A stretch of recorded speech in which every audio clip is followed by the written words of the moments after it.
છો વિદ્યાર્થી મિત્રો? મધ્યસ્થના સેશનની અંદર આપણે અસતતમાંથી સતત આવૃત્તિ વિતરણમાં ફેરવવાનો દાખલો કર્યો. એક દાખલો એવો પણ કર્યો કે જેની અંદર મધ્યક, મધ્યસ્થ અને બહુલક ત્રણેય વસ્તુ મેળવવાની હોય. હજી પણ એવો દાખલો આવશે અને એક્સ્ટ્રા દાખલા પણ આપણે આપતા જ રહીએ છીએ. આજના લેક્ચરમાં મધ્યસ્થની અંદર આપણે આગળ વધશું. તો સ્વાધ્યાય 14.3 માં દાખલા નંબર 5 આપણે આજે કરશું. રકમ જોઈએ, પેજ નંબર છે 252. નીચેનું કોષ્ટક 400 નિયોન ગોળાના આયુષ્યનું આવૃત્તિ વિતરણ આપે છે. હવે શબ્દો એવા વાપરશે આ લોકો કે પહેલા તો આપણે એમાં જ કન્ફ્યુઝ થશું કે નિયોન ગોળા એટલે શું, પણ આપણે એમાં કઈ બહુ વધારે પડવાની જરૂર નથી. તમને સાદી માહિતી આપી દઉં. અત્યારે ટેકનોલોજી મુજબ એલઈડી લાઈટ આવી, એવી રીતે પહેલા નિયોન લેમ્પ આવતા. આ નિયોન ગોળા આવે એની અંદર સ્વિચ ચાલુ કરો એટલે થોડીક વાર પહેલા ગરમ થાય ને પછી એકદમ પ્રકાશિત થાય. મોસ્ટ ઓફ સ્ટ્રીટ લાઇટમાં વાપરતા, પણ પાવર કન્ઝપ્શન વધારે હોય એટલા માટે અત્યારે ક્યાંય જોવા મળતા નથી. એટલે કોઈને એવો પ્રશ્ન ન થાય કે સાહેબે કીધું નહીં કે નિયોન ગોળા એટલે શું. હવે 1500 થી 2000 કલાક ચાલ્યા હોય એવા ગોળા આપણને 14 મળ્યા છે. આ રીતે આખી ડિટેલ આપી છે આપણને. ગોળાના આયુષ્યનો મધ્યસ્થ શોધો, આ રીતે આપણને વાત કરી છે. તો સૌથી પહેલા આપણે રકમાની કમ્પ્લીટ લખીએ.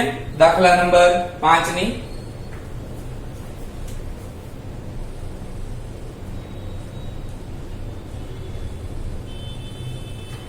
તો આપણું હેડિંગ છે આયુષ્ય કલાકોમાં.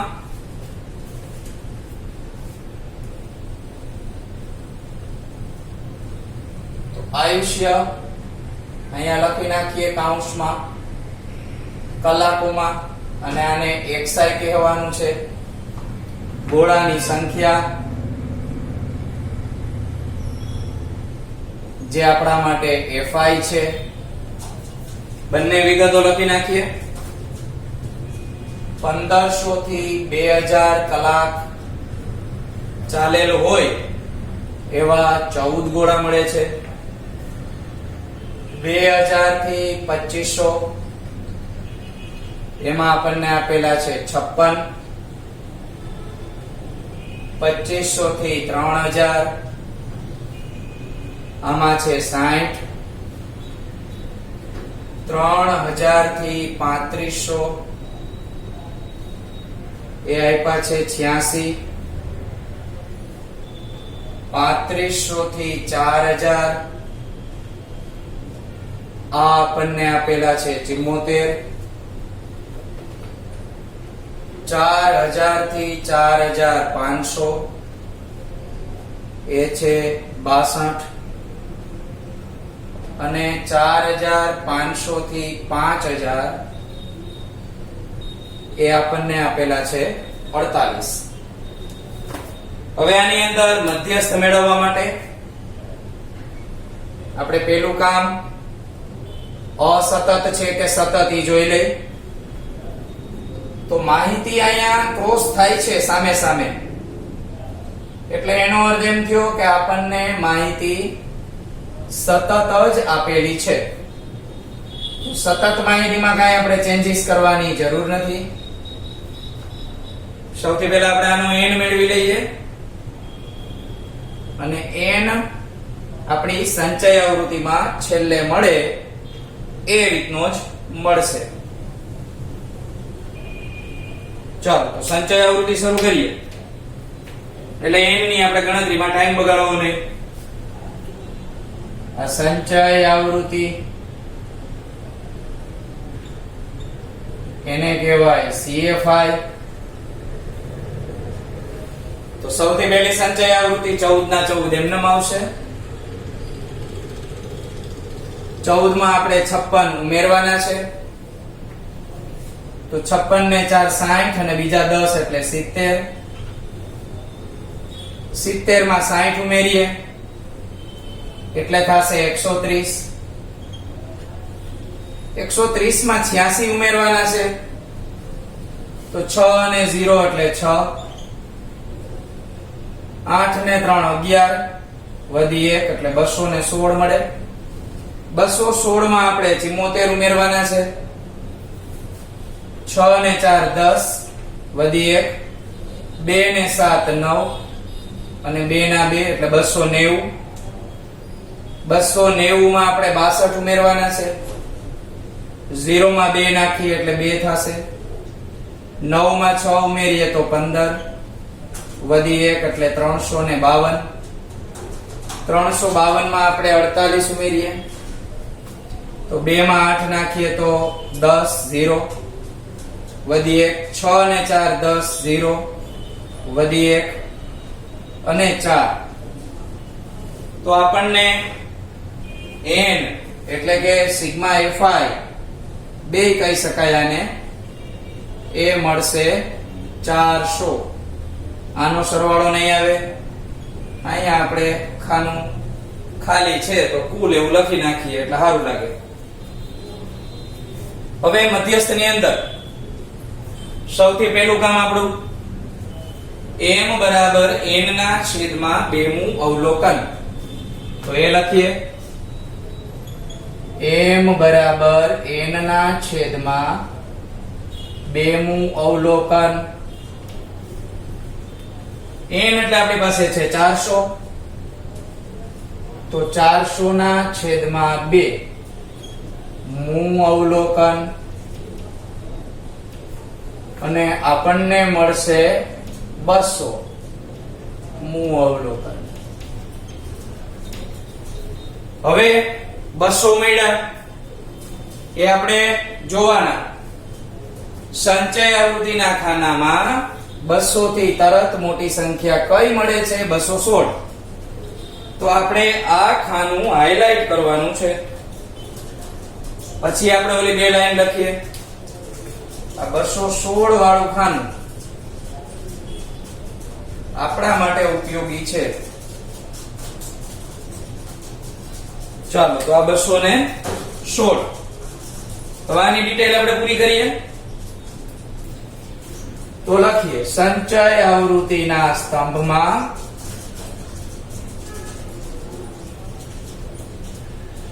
જોતા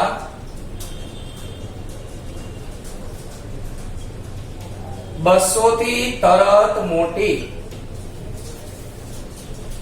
200 થી તરત મોટી સંખ્યા. તો 200 થી તરત મોટી સંખ્યા આપણને મળે છે 216. 216 છે જેને સંબંધિત વર્ગ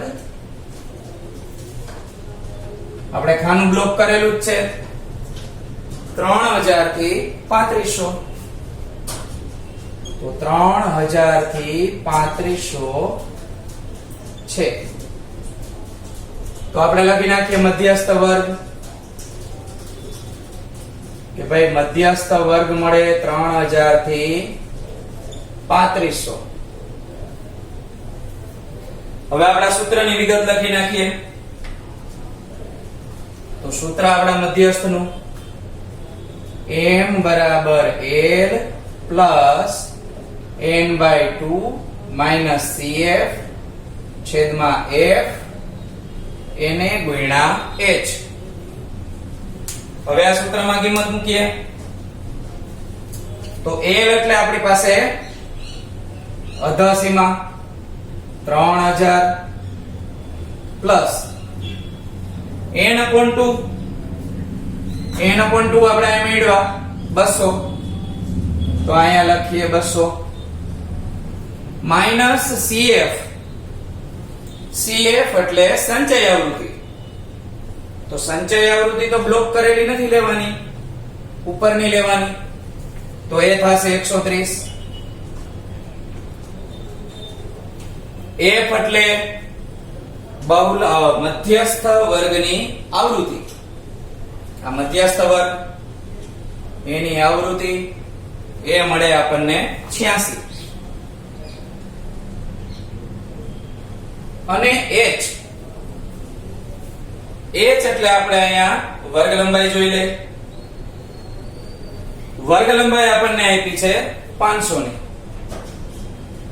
તો અહીંયા લખી નાખીએ 500. ત્યાર પછી 3000 એમના એમ રહેશે, પ્લસ 200 માંથી 130 આપણે બાદ કરી નાખીએ તો મળશે 70.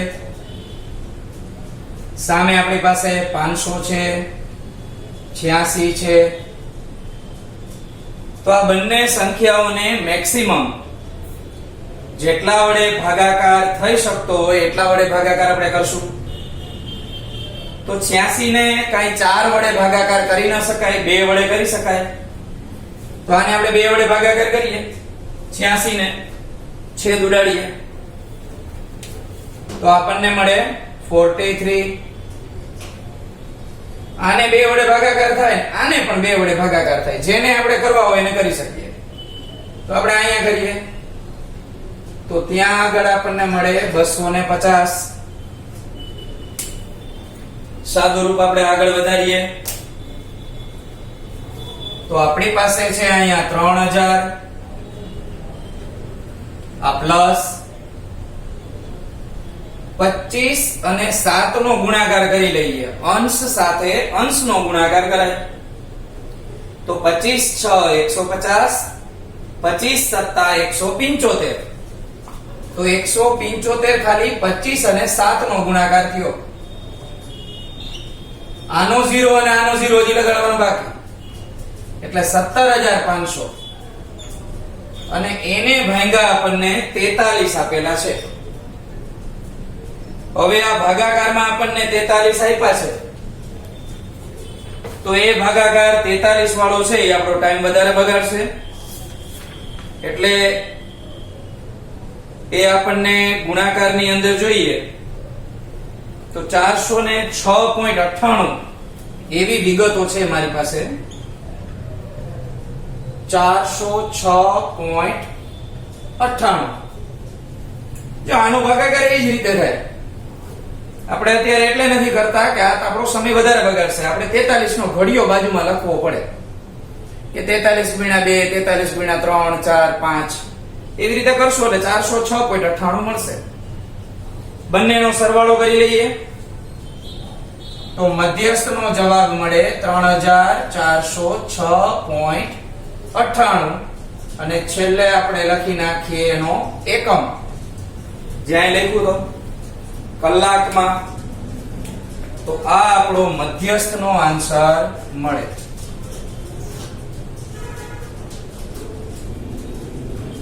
તો આ રીતે આખો દાખલો થાય. તમે જોયું હશે જેટલા દાખલા કર્યા આપણે એની અંદર ગુણાકાર, ભાગાકાર, સરવાળા, બાદબાકી અતિશય વપરાય છે. એટલે કેલ્ક્યુલેટરનો ઉપયોગ જેટલો કરશો એટલી આપણી ગણતરી નબળી પડશે. અહીંયા આગળ તમારે બધી જ ગણતરી મૌખિક કરવાની, ઘડિયા ઉપર એ વધારે ભાર આપવાનો, જેથી કરીને ગણતરી વખતે આપણે ક્યાંય ભૂલ ન થાય. તો આપણે ગણતરી આધારિત 2 એક્સ્ટ્રા દાખલા આપીએ તમને, અને આ એક્સ્ટ્રા દાખલાની અંદર એક દાખલો થોડોક વિશિષ્ટ છે. એટલે કે મેં તમને અસતતમાંથી સતત આવૃત્તિ વિતરણ ફેરવતા શીખવાડ્યું હતું. એવો એક દાખલો આપણે પ્રેક્ટિસ માટે આપીએ તમને. અગાઉ આપણે 2 દાખલાઓ એક્સ્ટ્રા આપેલા હતા, એના પછી આ કન્ટિન્યુ આપણી બુકમાં જોડી દેવાના, એટલે એક સરખી રીત આપણને જોવા મળે જ્યારે રિવિઝન કરીએ ત્યારે. તો ત્રીજો દાખલો અહીંયા હું લખું છું. ત્રીજા દાખલાની અંદર સતત આવૃત્તિ વિતરણ ફેરવવું પડશે. આ એક્સ્ટ્રામાં ત્રીજો દાખલો, નીચેના આવૃત્તિ વિતરણનો મધ્યસ્થ શોધો. નીચેના આવૃત્તિ વિતરણનો મધ્યસ્થ શોધો.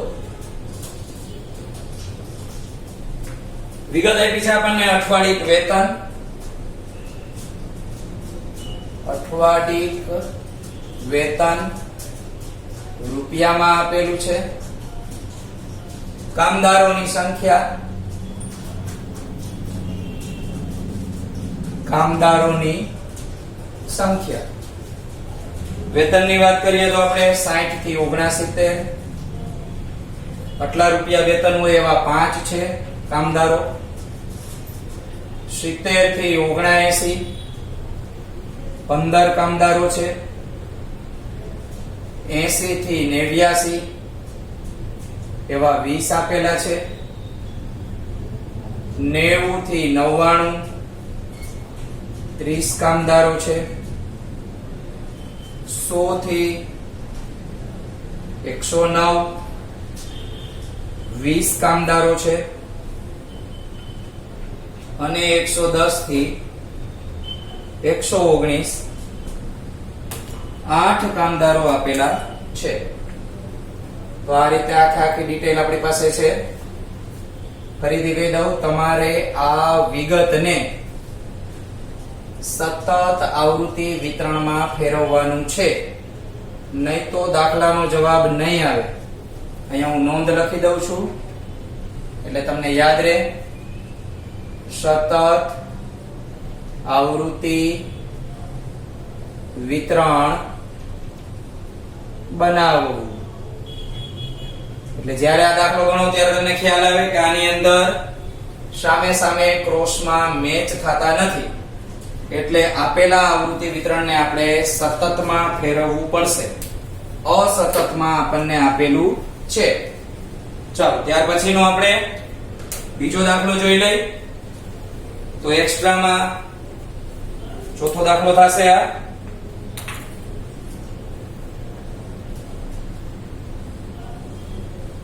નીચેના આવૃત્તિ વિતરણનો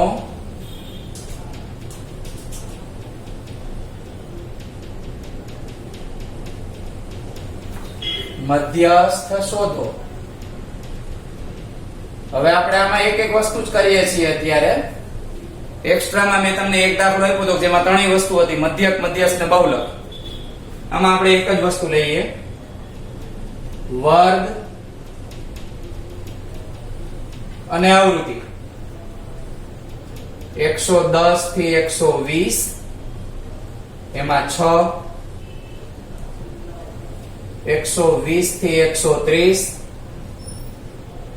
એમાં 25, 130 થી 140 48, 140 થી 150 72, 150 થી 160 116, 160 થી 170 60, 170 થી 180 38, 180 થી 190 22, 190 થી 200 એ આપેલા છે 3. તો આ દાખલાની અંદર વર્ગો થોડાક ઝાઝા આપ્યા છે, પણ ગણતરી માત્ર મધ્યસ્થની જ કરવાની છે, એટલે એટલી બધી કાંઈ અઘરી વસ્તુ નથી આપી. તો આ બે દાખલા તમારે હોમવર્કમાં પ્રેક્ટિસ માટે આપણી ફેરબુકમાં એક્સ્ટ્રા કરવાના છે. ન આવડે કે કઈ તકલીફ હોય, કઈ પ્રશ્ન હોય તો તમે મને પૂછી શકો છો. બે દાખલાઓની પ્રેક્ટિસ ખાસ કરજો. ખાસ આ દાખલાની તો કરવાની જ છે, કારણ કે એને સતત આવૃત્તિ વિતરણમાં ફેરવવાના છે. નેક્સ્ટ લેક્ચરમાં આપણે 14.3 માં આગળ વધશું.